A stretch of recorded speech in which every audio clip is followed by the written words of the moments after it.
নজর রাখতে হচ্ছে মিম জাপ হাতে হাত। বাংলায় রাজনীতিতে নতুন শক্তি মিম এবং জনতা উন্নয়ন পার্টির জোট করে ভোটে লড়াই। আজ বেলডাঙ্গায় সমাবেশ রয়েছে হুমায়ুন কবিরের, যেখানে হুমায়ুন কবির তো রয়েছেন, মিম রাজ্য সভাপতি ইমরান সোলাঙ্কির উপস্থিতি অত্যন্ত তাৎপর্যপূর্ণ।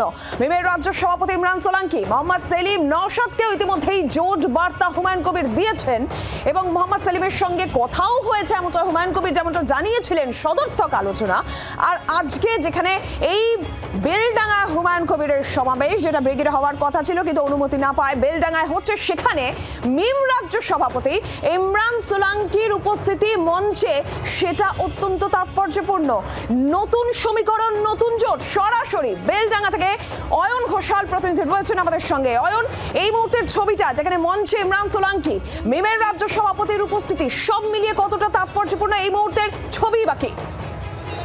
দলিত আদিবাসী ভাইরা, এসসি এসটি ভাইরা জুটবে, তাদেরকে মহব্বতী বলবে, কাউকে আমি একদম সরাসরি আমার ক্যামেরা বন্ধু জয়ন্তকে বলছি, এই মুহূর্তে মঞ্চে রাজ্য রাজনীতির যে নতুন সমীকরণ, এই সমীকরণটা ছবির মাধ্যমে বুঝিয়ে দিতে দেখো, জনতা উন্নয়ন পার্টি, তার চেয়ারম্যান হুমায়ুন কবির, ঠিক তার পাশে যিনি বসে আছেন তিনি আদিল হোসেন।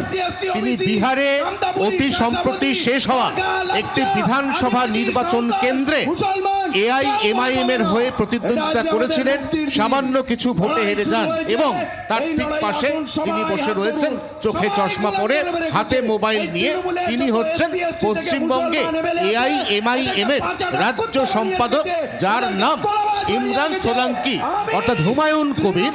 তিনি গতকাল শুক্রবার জি24 ঘন্টাকে এক্সক্লুসিভ ইন্টারভিউতে যে তথ্য দিয়েছিলেন এবং যে তথ্যের পরিপ্রেক্ষিতে আমরা বলছিলাম যে আজকে এই রেজিনগরের মাঠে পশ্চিমবঙ্গের রাজনীতির ইতিহাসে একটা সম্পূর্ণ নতুন জোট সমীকরণ তৈরি হতে চলেছে।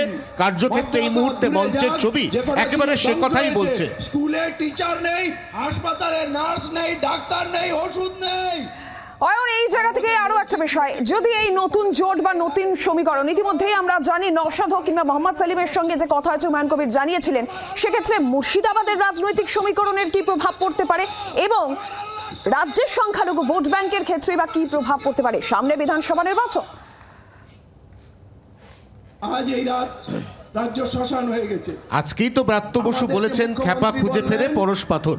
অর্থাৎ তৃণমূল কংগ্রেস, হুমায়ুন কবিরের এই জোট এবং সম্ভাব্য আরো আগামী দিনের যে জোট সমীকরণ, সেগুলোকে রাজনৈতিকভাবে যে গুরুত্ব দিচ্ছে না, সেটা এখনো পর্যন্ত তৃণমূল কংগ্রেসের মুখপাত্র থেকে শুরু করে মন্ত্রী, তাদের প্রত্যেকের কথায় পরিষ্কার। কিন্তু হুমায়ুন কবিরের ক্যালকুলেশন হচ্ছে, তিনি যদি চার ভাইজানকে একত্রিত করতে পারেন, অর্থাৎ একদিকে হুমায়ুন কবির, একদিকে আসাদুদ্দিন ওয়াইসি, যিনি আজকে একবারে সরাসরি মঞ্চে নিজের দলের প্রতিনিধি পাঠিয়ে জোট বার্তা স্পষ্ট করে দিচ্ছেন।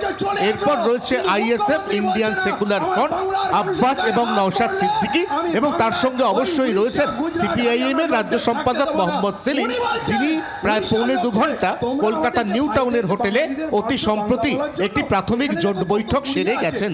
এই চারটি ক্ষেত্র অর্থাৎ চার ভাইজান একত্রিত হয়ে যদি জোট গড়েন, তাহলে সেক্ষেত্রে শেষ পর্যন্ত 26-এর ভোটে সংখ্যালঘু ভোট ব্যাংকে কতটা প্রভাব পড়বে, কতটা ভোট কাটাকুটি হবে, তার উপর নির্ভর করছে শুধুমাত্র এই মুর্শিদাবাদ জেলার 22টি বিধানসভা আসন নয়, কার্যত গোটা পশ্চিমবঙ্গের একটা বিস্তীর্ণ অংশের একাধিক বিধানসভার সমীকরণ। সঙ্গে থাকা অয়ন, একদম মঞ্চের ছবি আপনাদের দেখাচ্ছি। বেলডাঙ্গা রেজিনগরে হুমায়ুন কবিরের এই সমাবেশ, যেখানে মিম রাজ্য সভাপতি ইমরান সোলাঙ্কি রয়েছেন, আদিল হোসেন মিমের তরফ থেকে, এরই পাশাপাশি হুমায়ুন কবির তো রয়েছেন।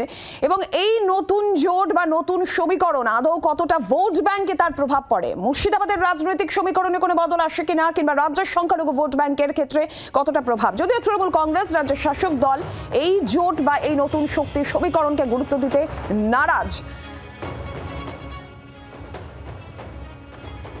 আর এই মঞ্চ থেকে হুমায়ুন কবির কি বলেন, সেদিকেও আমাদের নজর থাকবে। এর আগে হুমায়ুন কবির এই জোট প্রসঙ্গে, এই গোটা বিষয় নিয়ে, পরিস্থিতি নিয়ে হুমায়ুন কবির কি বলেছেন শুনব। আপনাদেরকে অপেক্ষা করতে হবে, চারিদিক থেকে যা খবর আছে তাতে এই মাঠ পূর্ণ পাবে এবং মাঠ ভরে যাবে, মাঠ ভরে উপচে পড়বে। কাজে আমার যে লক্ষ্য, আমার যে টার্গেট, সেটা আমরা নিশ্চয়ই একটার সময় সভা শুরু করব, তার আগেই এই মাঠ পুরোপুরি ভরে যাবে আশা রাখছি। বাংলার আওয়াজ, বাঙালির আবেগ, জি 24 ঘন্টা।